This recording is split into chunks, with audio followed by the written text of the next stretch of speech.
Every nation is drowning in debt. The United States owes a staggering $38 trillion, its largest debt ever. But here's the burning question. Who exactly are they in debt to? Stick around because what you're about to discover will change the way you look at money, power, and the very structure of our world. Welcome to the channel where we dive deep into the fascinating intersection of finance, history, and power. In today's video, we unravel the global debt mystery that affects every single one of us. From the largest economies to the tiniest nations, no one escapes the grip of debt. But who truly holds the strings? Let's dig into the untold truth of the world's financial system. Trust me, this is one story you don't want to miss.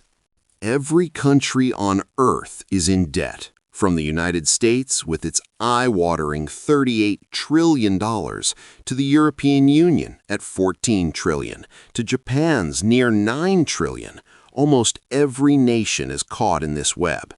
Even countries rich in oil, like Saudi Arabia, or manufacturing powerhouses like Germany and China, are all heavily indebted. But here's the kicker. If everyone owes money, then who exactly is owed? Debt is not just a burden, it's the foundation of the modern world. From every global crisis to every boom and bust, everything is built on the invisible scaffolding of debt. But here's what will truly shock you. The world doesn't owe money to anyone in particular. It owes it to itself. However, not everyone benefits equally. To understand how we got to this point, with more than $315 trillion in total debt, almost 3 times the size of the entire global economy, we need to go back to the very beginning. Long before credit cards or digital transfers, national debt was born not on Wall Street, but in the throes of war.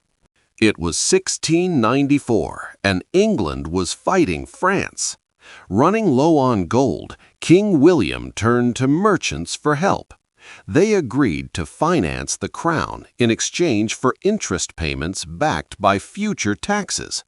This arrangement birthed the government bond and the Bank of England, a revolutionary concept. The state could now spend money it didn't even have yet, and in return, lenders got promises that could be traded, bought, or sold.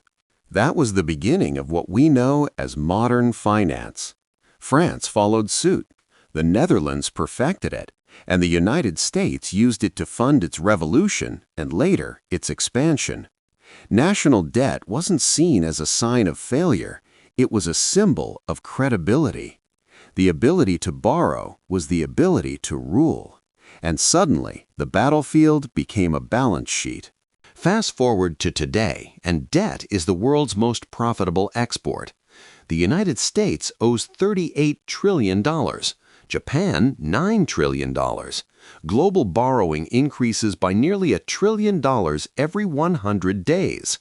Everyone owes. Everyone lends. Every citizen, through taxes, savings, and pensions, is both a debtor and a creditor. But who holds the other end of this financial rope?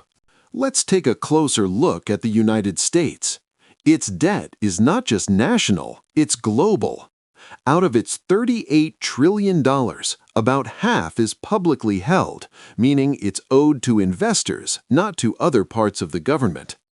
Of that, 2/3 is owned by American institutions like banks, pension funds, mutual funds, insurance companies, and the Federal Reserve itself. The remaining third, around $9 trillion, is held by foreign countries.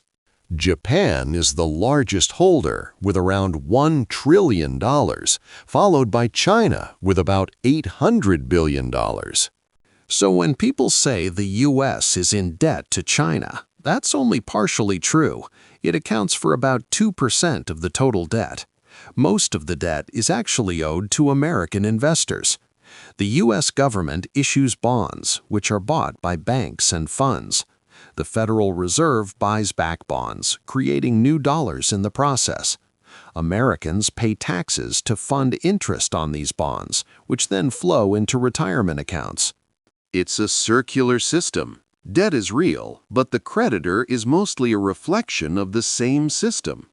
And here's the twist. This is not just an American story. It's a global phenomenon. Japan lends to the U.S. via treasury bonds. The U.S. lends to Europe through the IMF. Europe lends to developing nations via the World Bank. And these countries, in turn, lend back to the West by buying foreign exchange reserves and Western bonds. It's a global game of financial hot potato, where the potato is made of promises. At the center of this financial web, behind every government bond, sit a host of institutions: hedge funds, pension funds, sovereign wealth funds, and central banks, all managing trillions in assets. These entities are the true arbiters of credit. They determine which nations can borrow cheaply and which ones must pay a premium. When confidence is lost, entire economies can collapse in the blink of an eye. Democracy decides who governs, but markets decide who survives. And the ultimate market maker is the central bank. Every time the Federal Reserve or the European Central Bank buys government bonds, new money is created. Every dollar in circulation is a unit of debt somewhere else. There is no such thing as debt-free money. For decades, this system has relied on one key factor: confidence. As long as investors believe that governments will continue to pay interest, if not the principal, the system keeps running. But what happens when that confidence fades? We've seen it before. In Greece in 2010, Argentina, and Sri Lanka, debt crises resulted in austerity, cuts, and mass unemployment. The creditors become visible and the system collapses. Yet, even after the collapse, the same cycle restarts. New loans replace old ones. Old debts are restructured.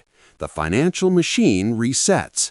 Why? Because debt is not designed to be paid off. It's designed to be rolled over. Governments don't plan to clear their debts. They plan to keep refinancing them forever. Interest becomes the real product, the rent for stability. The global economy now runs on this rent. The United States will never fully clear its $38 trillion debt. It will refinance it indefinitely. Japan has been rolling over its debt for decades. Even though its debt exceeds 250% of its GDP, bond yields remain near zero. The truth is, investors aren't waiting to be repaid. They're waiting to renew the deal. Why?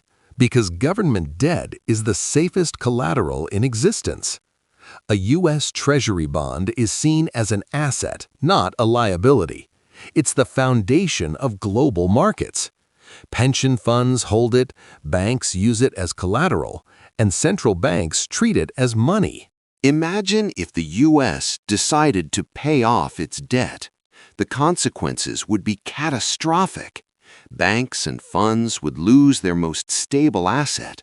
The dollar supply would shrink, triggering deflation and economic collapse.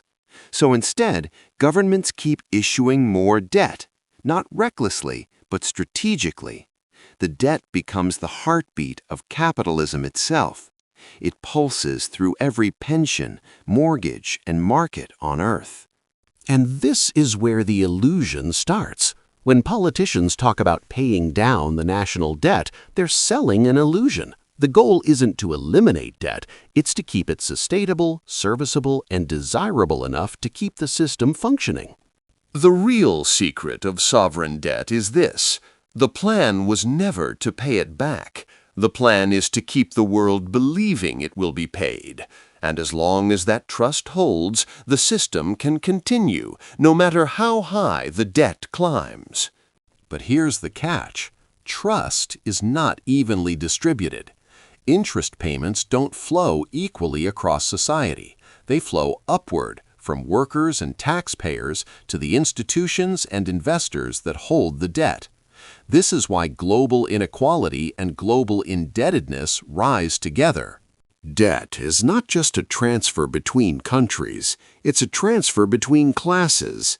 And when the engine of global finance runs out of fuel, when borrowing can no longer keep up with promises, that's when the real question comes into focus. Who really holds the debt? At the top of this pyramid, there isn't one villain. It's not China, Wall Street, or the IMF. It's all of them, and us. The modern financial system has turned debt into money. Governments issue it, banks multiply it, investors trade it, and citizens depend on it. The line between debtor and creditor is blurred beyond recognition. Debt once meant bondage. Today, it means balance. But if that balance ever tips, if confidence breaks, we'll remember what debt truly is, a promise that can't be kept forever. If this video gave you a new perspective on debt, be sure to hit that subscribe button. History has the answers. We just need to look in the right places. Stick around for more insights into the hidden forces shaping our world.